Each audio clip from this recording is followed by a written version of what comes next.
Assalamualaikum warahmatullahi wabarakatuh. Eh, Kami dari kelompok 15 akan menyampaikan eh, bab 16 yang berjudul Dinamika Kebijakan Kurikulum Indonesia. Ya, langsung masuk saja. Sebelumnya, dinamika kebijakan kurikulum Indonesia di dalam bab ini ada 6 subbab. Yang pertama, pengembangan kurikulum. Yang kedua, dinamika perkembangan kurikulum di Indonesia. Yang ketiga, kebijakan kurikulum 2013. Yang keempat, urgensi kebijakan perubahan kurikulum 2013. Yang kelima, elemen perubahan kurikulum 2013. Dan yang terakhir, implikasi perubahan kurikulum 2013 dalam sistem pembelajaran. Sejak Indonesia merdeka, pendidikan telah mengalami perubahan dan perbaikan kebijakan kurikulum. Dalam sejarah kurikulum di Indonesia, paling tidak sudah mengalami 11 kali dinamika perubahan. Dimulai dari masa pra-kemerdekaan dengan bentuk yang sangat sederhana dan masa kemerdekaan yang terus-menerus disempurnakan, yaitu pada tahun 1947, 1952, 1964, 1968, 1968, 1975, 1984, 1994, 2004, 2006, dan yang terakhir tahun 2013. Kurikulum sebagai produk kebijakan bersifat dinamis, kontekstual, dan relatif. Dinamis sebab terus berkembang dan disesuaikan dengan perkembangan zaman serta terbuka terhadap kritik. Kontekstual karena sangat dibutuhkan dan didasarkan pada konteks zamannya. Relatif sebab kebijakan kurikulum yang dihasilkan dipandang bagus atau sempurna pada zamannya dan akan menjadi tidak relevan pada zaman-zaman berikutnya. Oleh karenanya, prinsip dasar dalam kebijakan kurikulum adalah change and continuity, yaitu perubahan yang dilakukan secara terus-menerus. Masuk ke subbab yang pertama, pengembangan kurikulum. Secara etimologi, kurikulum berasal dari bahasa Yunani yaitu kurir, yang berarti berlari, dan currere yang artinya tempat berpacu. Dalam bahasa Latin, kurikulum semula berarti a running course or race course, especially a chariot race course. Dalam bahasa Perancis, courir artinya to run, berlari. Dalam bahasa Arab, kurikulum diartikan sebagai manhaj, yakni jalan yang terang yang dilalui oleh manusia pada bidang kehidupan dan kemudian diterapkan dalam bidang pendidikan. Zaman Romawi kuno, istilah kurikulum memang digunakan dalam bidang olahraga sehingga identik dengan kompetisi atau perlombaan. Istilah kurikulum sebenarnya mempunyai pengertian yang beragam, mulai dari pengertian yang sempit hingga yang sangat luas. Pengertian kurikulum secara sempit ada beberapa yang diungkapkan oleh tokoh, oleh ahlinya. Yang pertama, William B. Ragan yang dikutip oleh Hendyat Sutopo dan Wasti Sumanto pada 1986, 12. Traditionally, the curriculum has been the subject taught in school or course of study. Carter Vigot 1973 menyatakan kurikulum as a systematic group of course or sequence of subject required for graduation of certification in a major field of study. For example, social studies curriculum, physical education curriculum. Yang ketiga, Ronald C. Dole pada tahun 1996 mendefinisikan the curriculum of the school is the formal and informal content and process by which learner gain knowledge, understanding, develop skills, and alter attitude, appreciation, and value under the auspices of the school. Beberapa pengertian kurikulum ini merupakan pengertian yang sempit dan tradisional. Di sini kurikulum sekadar memuat dan dibatasi pada sejumlah mata pelajaran yang diberikan guru dan di sekolah kepada peserta didik guna mendapatkan ijazah atau sertifikat. Pengertian kurikulum yang sangat luas disampaikan oleh Hollis S. Caswell and Stuart S. Campbell yang memandang kurikulum bukan sebagai sekelompok mata pelajaran, tetapi kurikulum merupakan semua pengalaman yang diharapkan dimiliki peserta didik di bawah bimbingan para guru. Kurikulum not as a group, of course, but as all the experienced children have under the guidance of teacher. Olivia 1992.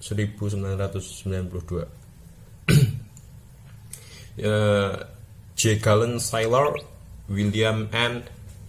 Alexander, and Arthur J. Lewis juga mengungkapkan pengertian kurikulum.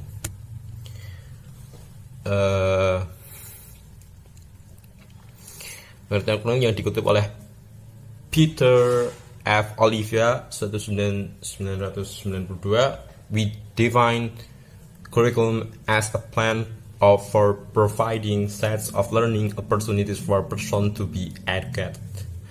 Harold B. Albertix memandang kurikulum sebagai all of the activities that are provided for student by the school. Alice Mill mengemukakan kurikulum juga meliputi keadaan gedung, suasana sekolah, keinginan, keyakinan, pengetahuan, dan sikap orang-orang yang melayani dan dilayani di sekolah, yakni anak didik, masyarakat, para pendidik, dan personalia termasuk penjaga sekolah, pegawai, administrasi, dan orang lainnya yang ada hubungannya dengan murid-murid. Pengertian kurikulum sebagaimana di atas mencakup semua yang diharapkan dikuasai peserta didik di bawah bimbingan para guru. Kurikulum mencakup pengertian yang sangat luas, meliputi apa yang disebut dengan kurikulum potensial, kurikulum aktual, dan kurikulum tersembunyi atau hidden curriculum. Terdapat 3 hal dalam pembahasan kurikulum dan pengembangannya, yaitu 1. Kurikulum sebagai rencana as a plan yang menjadi pedoman guideline dalam mencapai tujuan yang akan dicapai. Yang kedua, kurikulum sebagai materi atau isi, kurikulum as content yang akan disampaikan kepada peserta didik. Yang ketiga, dengan cara apa dan bagaimana kurikulum disampaikan. Ketiga hal tersebut adalah satu kesatuan dan bersinergi dalam rangka mencapai tujuan pendidikan yang diinginkan. Ya, masuk ke subbab yang kedua, dinamika perkembangan kurikulum pendidikan di Indonesia. Dinamika pengembangan dan perubahan kurikulum di Indonesia dapat dirunut sejak prakemerdekaan dan di mana pada masa ini sekolah sudah mulai dikenalkan meski masih sangat terbatas. Ya, yang pertama, kurikulum pendidikan prakemerdekaan. Pendidikan pada masa prakemerdekaan dipengaruhi oleh kolonialisme, di mana kebijakan dan praktik pendidikan dikelola dan dikendalikan oleh penjajah. Tujuannya adalah mendukung dan memperkuat kepentingan kekuasaan penjajah dan menjadikan pribumi sebagai abdi penjajah. Terdapat 2 model pendidikan pada masa kolonial ini, yaitu pertama, sekolah kelas 2 yang diperuntukkan bagi anak pribumi dengan lama pendidikan 3 tahun. Kurikulum yang diajarkan meliputi berhitung, menulis, dan membaca. Kedua, sekolah kelas 1 yang diperuntukkan bagi anak pegawai pemerintah Hindia Belanda. Lama pendidikannya 4 tahun, kemudian 5 tahun, dan yang terakhir 7 tahun. Kurikulum yang diajarkan meliputi ilmu bumi, sejarah, dan ilmu hayat.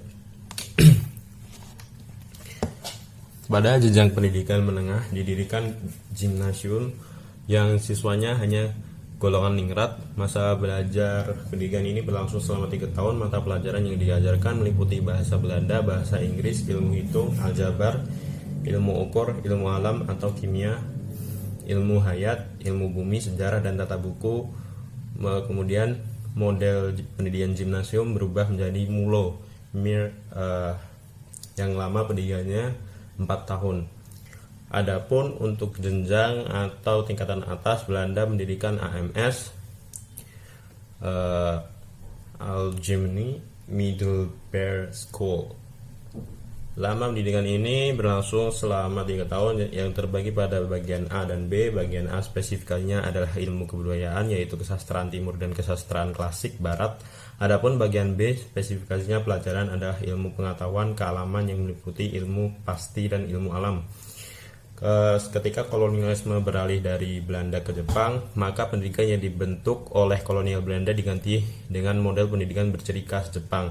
Pada pendidikan tingkat rendah, Jepang menggantinya dengan sebutan Kokumin Gakko dengan nama pendidikan 6 tahun. Kurikulum pendidikan ini lebih menitikberatkan pada olahraga kemiliteran yang bertujuan untuk membantu pertahanan Jepang.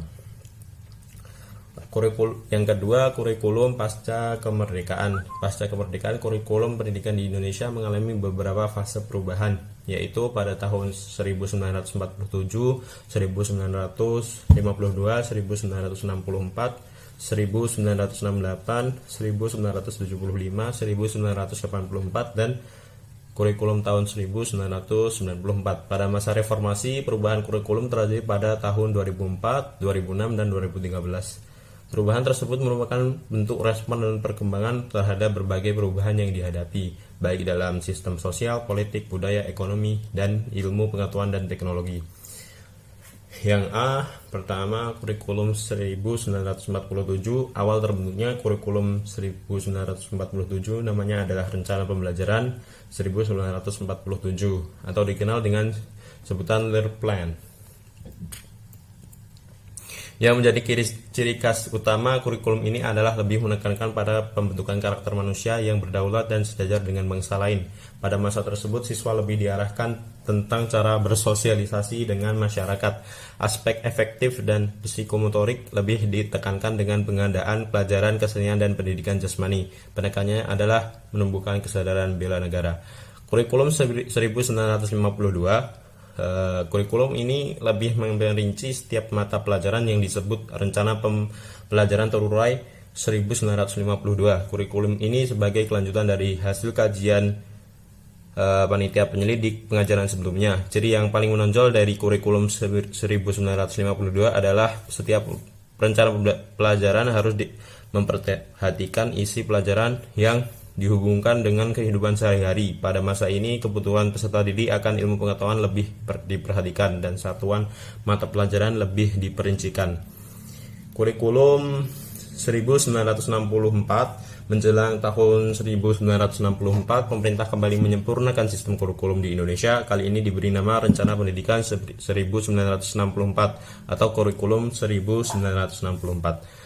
Pokok-pokok pikiran kurikulum 1964 adalah pemerintah mempunyai keinginan agar rakyat mendapat pengetahuan akademik untuk mempunyai keinginan pembekalan pada jenjang SD, sehingga pembelajaran dipusatkan pada program Pancawardhana yang meliputi pengembangan daya cipta, rasa karasa, karya, dan moral. Prinsip-prinsip Pancawardhana sebagai sistem pendidikan yaitu perkembangan cinta bangsa dan tanah air, moral nasional, internasional atau keagamaan, 2. Perkembangan kecerdasan, 3. Perkembangan emosional artistik atau rasa keharuan dan keindahan lahir batin, 4. Perkembangan keprigalan atau kerajinan tangan, 5. Perkembangan jasmani. D. Kurikulum 1900 Kurikulum 1968 mengubah struktur. D. Kurikulum 1968. Kurikulum 1968 mengubah struktur kurikulum pendidikan dari Pancawardhana menjadi pembinaan jiwa Pancasila, pengetahuan dasar, kecakapan khusus. Isi pendidikan diarahkan pada kegiatan mempertinggi kecerdasan dan keterampilan, serta mengembangkan fisik yang sehat dan kuat. Muatan materi pelajaran bersifat teoritis, tidak mengaitkan dengan permasalahan faktual di lapangan. Yang E. Kurikulum 1975. Kurikulum 1975 menekankan pada tujuan pendidikan yang lebih efektif dan efisien. Pada kurikulum ini, peran guru menjadi lebih penting karena setiap guru wajib membuat perincian tujuan yang ingin dicapai selama proses belajar mengajar berlangsung. Setiap guru harus secara detail merencanakan pelaksanaan program belajar mengajar. Dengan kurikulum ini, semua proses belajar mengajar menjadi sistematis dan bertahap. Yang F, kurikulum 1984. Kurikulum 1984 mengusung proses skill approach. Ciri-ciri kurikulum 1984 yaitu: 1. Berorientasi pada tujuan pembelajaran instruksional. Yang kedua, pendekatan pembelajaran menggunakan model pembelajaran cara belajar siswa aktif, CBSA atau Student Active Learning, SAL. 3. Materi pembelajaran dikemas dengan menggunakan pendekatan spiral. Yang keempat, menanamkan pengertian terlebih dahulu sebelum diberikan latihan. 5. Materi yang disajikan berdasarkan tingkat kesiapan atau kematangan siswa. 6. Menggunakan pendekatan keterampilan, proses skill approach. Sekolah yang kurang mampu menerjemahkan dan menerapkan CBSA, sehingga pada akhirnya banyak penolakan terhadap kurikulum ini. Kurikulum 1994. Kurikulum ini dibuat sebagai penyempurnaan kurikulum 1984 dan dilaksanakan sesuai dengan Undang-Undang Nomor 2 Tahun 1989 tentang Sistem Pendidikan Nasional. Tujuan pengajaran menekankan pada pemahaman konsep dan keterampilan menyelesaikan soal dan pemecahan masalah. Pada kurikulum ini menekankan pada prinsip link and match. Pada sekolah kejuruan seperti STM, sekolah teknik menengah, link and match adalah prinsip tentang pentingnya keterkaitan pendidikan dengan dunia kerja atau industri. Yang H, kurikulum 2004 KBK. Kurikulum 2004 dikenalkan dengan sebutan kurikulum berbasis kompetensi, KBK. Pendidikan berbasis kompetensi menitikberatkan pada pengembangan kemampuan untuk melakukan kompetensi tugas-tugas tertentu sesuai dengan standar performance yang telah ditetapkan. Di antara karakteristik utama KBK yaitu menekankan pencapaian kompetensi siswa, bukan tuntasnya materi. Kurikulum dapat diperluas, diperdalam, dan disesuaikan dengan potensi siswa. Pendekatan yang digunakan beragam dan bersifat kontekstual. I. Kurikulum 2006 KTSP. Kurikulum 2006 dikenal dengan kurikulum tingkat satuan pendidikan KTSP. Ciri yang paling menonjol adalah guru diberikan kebebasan untuk merencanakan pembelajaran sesuai dengan lingkungan dan kondisi siswa serta kondisi sekolah berada. Hal ini disebabkan kerangka dasar, standar kompetensi lulus SKL dan standar kompetensi dan kompetensi dasar SKKD. Setiap mata pelajaran untuk setiap satuan pendidikan telah ditetapkan oleh Departemen Pendidikan Nasional. Tujuan KTSP meliputi tujuan pendidikan nasional serta kesesuaian dengan kekhasan kondisi potensi daerah, satuan pendidikan, dan peserta didik. Mungkin dari saya cukup. Subbab selanjutnya akan diterangkan oleh teman saya yang selanjutnya. Assalamualaikum warahmatullahi wabarakatuh. Saya akan melanjutkan pada subbab ketiga dan 4, yaitu tentang kebijakan kurikulum 2013. Kehadiran kurikulum 2013 diharapkan mampu melengkapi kekurangan-kekurangan yang ada pada kurikulum pendahulunya, yaitu KTSP. Kurikulum 2013 disusun dengan mengembangkan dan memperkuat sikap, pengetahuan, dan keterampilan secara berimbang.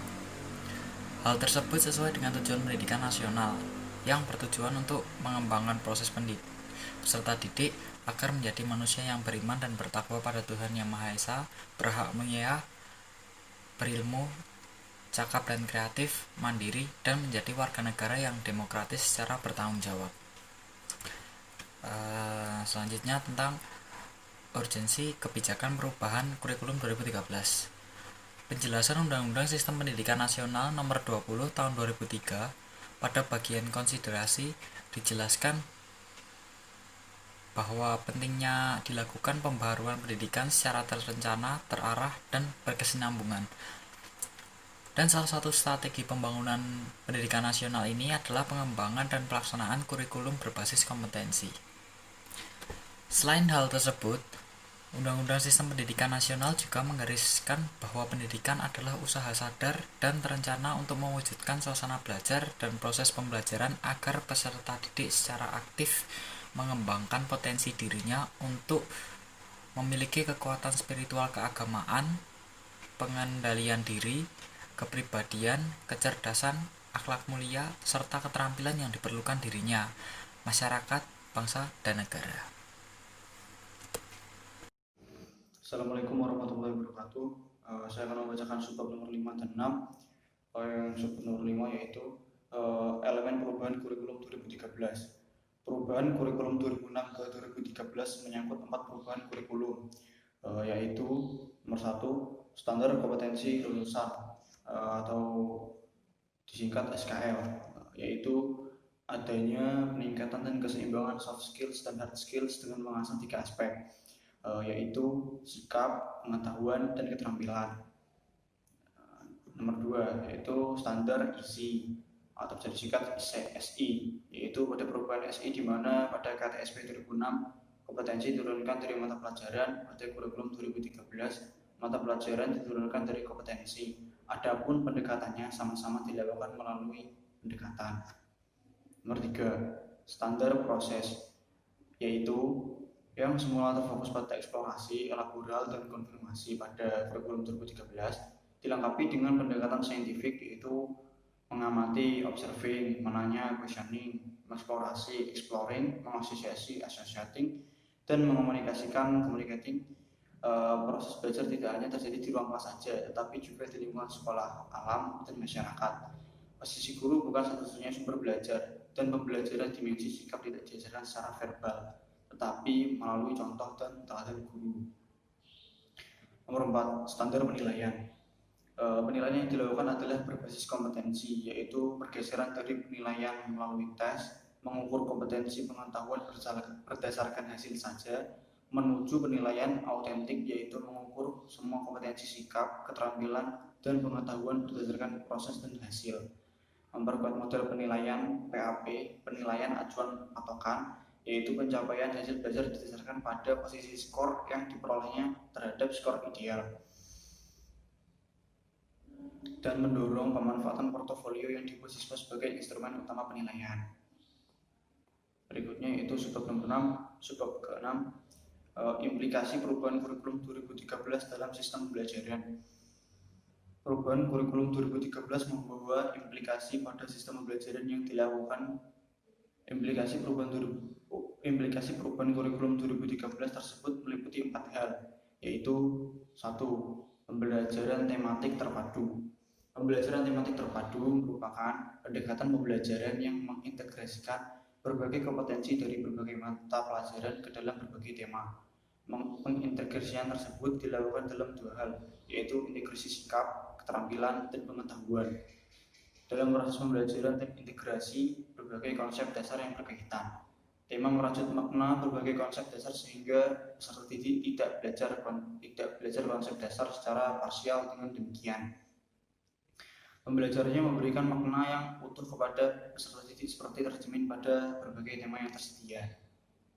Nomor 2, pendekatan saintifik atau bisa disebut scientific approach.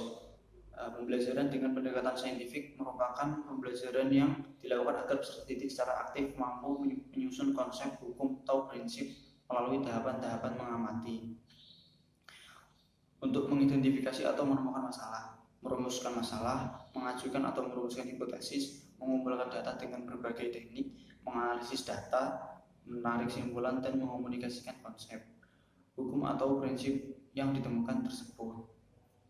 Nomor 3, strategi pembelajaran aktif. Permendikbud nomor 81/A tahun 2013 memberikan pedoman bahwa strategi pembelajaran kurikulum 2013 diarahkan untuk memfasilitasi pencapaian kompetensi yang telah dirancang dalam dokumen kurikulum agar setiap individu mampu menjadi pembelajar mandiri sepanjang hayat, sehingga menumbuhkan kreativitas, kemandirian, kerjasama, dan solidaritas.